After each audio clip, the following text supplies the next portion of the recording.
बेहतरीन रिश्ता रहा है। पार्टी के संस्थापक यहाँ आम लोगों के बीच में उन्होंने बहुत समय बिताया है और आजमगढ़ की जनता का हमेशा इस पार्टी को बहुत स्नेह भी मिला है। आज हम यहाँ की जनता के बीच में एक बार फिर पार्टी संगठन के विस्तार के एजेंडा को लेकर आए। पंचायत चुनाव को लेकर क्या रणनीति है, अकेले लड़ेंगे या जो है? हमारी पार्टी पूरी तरीके से पंचायत चुनाव की तैयारियों में लगी हुई है। ये चुनाव आप जानते हैं कि पार्टी के जो जमीनी स्तर के कार्यकर्ता होते हैं उनके लिए एक बहुत बड़ा अवसर होता है। आज किसान तो हर जिले में हमारे ऐसे कार्यकर्ता हैं जो विधानसभा या सांसद का चुनाव नहीं लड़ सकते। ऐसे छोटे छोटे कार्यकर्ता हैं जिनको पंचायत चुनाव के माध्यम से पार्टी मौका देगी और उसकी तैयारी भी संगठन विस्तार के कार्यक्रमों के साथ लगातार चल रही है। हमारी जिला स्तर पे कमेटी गठित की गई है जो ऐसे कार्यकर्ताओं का चयन कर रही है जो लड़ने के इच्छुक हैं और उस सीट को जीत सकते। सम्मान निधि वितरित की गई है पिछली, आप उस कार्यक्रम मुख्य अतिथि के रूप में रही, किस तरह से किसान सम्मान निधि? प्रधानमंत्री किसान सम्मान निधि की आज 20वीं किश्त जारी की गई है और प्रधानमंत्री जी के कर कमलों द्वारा देश के 9.7 करोड़ किसानों के खातों में सीधे 20,500 करोड़ रुपए पहुंचे। और इस तरह से अगर हम अभी तक की जारी कुल किश्तों को देखें तो लगभग 4 लाख करोड़ रुपया किसानों के खाते में सीधे तौर पर सरकार द्वारा पहुंचाया जा चुका है। देश के 9.7 करोड़ किसानों में लगभग 2.5 करोड़ उत्तर प्रदेश के किसान हैं और आजमगढ़ जिले के 6,86,000 किसान हैं जो आज इससे लाभान्वित हुए हैं। ये बहुत ही ऐतिहासिक योजना है जिसने किसानों की खेती से जुड़ी हुई जो आवश्यकताएं होती हैं, खाद, बीज, कीटनाशक इत्यादि, जिसके लिए अक्सर उन्हें किसी न किसी अनौपचारिक ऋणदाता के पास जाने के लिए मजबूर होना पड़ता था।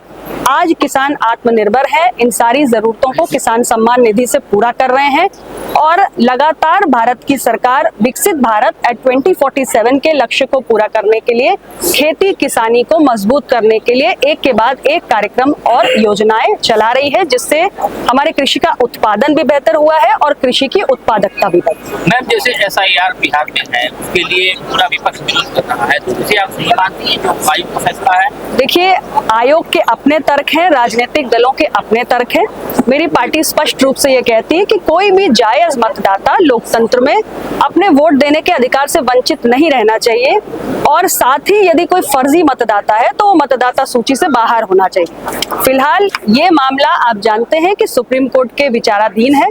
बहुत जल्द कोर्ट का इसमें फैसला आ जाएगा और मुझे लगता है कि सारे विवाद पर पूर्ण विराम लगेगा। महिला सरकार चुनाव आयोग को कल घड़ी में खड़ा किया और मैंने पहले ही कहा कि देखिए, एक संवैधानिक संस्था है, निष्पक्ष रूप से कार्य करती है, राजनीतिक दलों के अपने तर्क हैं और चूंकि ये मामला अदालत में है इसलिए हम सबको अदालत के निर्णय का इसमें इंतजार करना है। क्या होगा, इंडिया अलायंस के साथ आप लोग रहेंगे या फिर अलग से?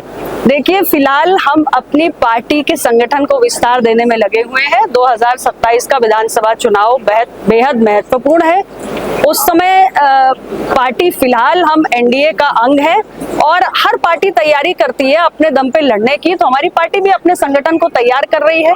इतना ही मैं कहना चाहती हूँ। काफी एलिगेशन भी लगे थे, बीच में दरार भी हुआ था पार्टी और NDA को लेकर। पार्टी में कोई दरार नहीं है, NDA में कोई दरार नहीं है, अपना दल NDA का हिस्सा है। दोनों सदन में सरकार ने स्पष्टीकरण दे दिया, इसके बाद भी विपक्ष संतुष्ट नहीं नजर आ रहा। देखिए, ऐसा है कि हमारे विपक्ष के साथियों को अगर भारत विरोधी ताकतों की भाषा बोलनी है तो इसके लिए हम कुछ नहीं कर सकते। हमारा जो ऑपरेशन सिंदूर चलाया गया उसका स्पष्ट एक लक्ष्य था, आतंक के विरुद्ध हमारी सरकार को, हमारी सेना को कार्रवाई करनी, और जो हमारा लक्ष्य था उसको हमने प्राप्त किया।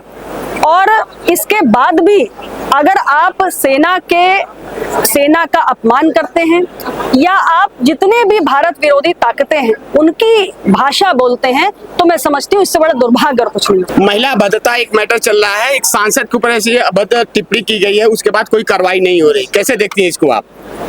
देखिए, ऐसा है, मैं स्वयं एक महिला हूँ और मैं इतना ही कहना चाहूंगी कि किसी भी महिला के खिलाफ, सांसद विधायक ही नहीं, एक सामान्य महिला के खिलाफ भी कोई अमर्यादित टिप्पणी किसी को नहीं करनी चाहिए। और मैं अपनी पार्टी की ओर से किसी भी महिला के विरुद्ध मैं केवल सांसद और विधायक की बात नहीं करती हूँ, एक सामान्य महिला के लिए भी कह रही हूँ कि अगर कोई भी अभद्र भाषा का प्रयोग करता है तो हमारी पार्टी कड़े शब्दों में इसकी निंदा करती है।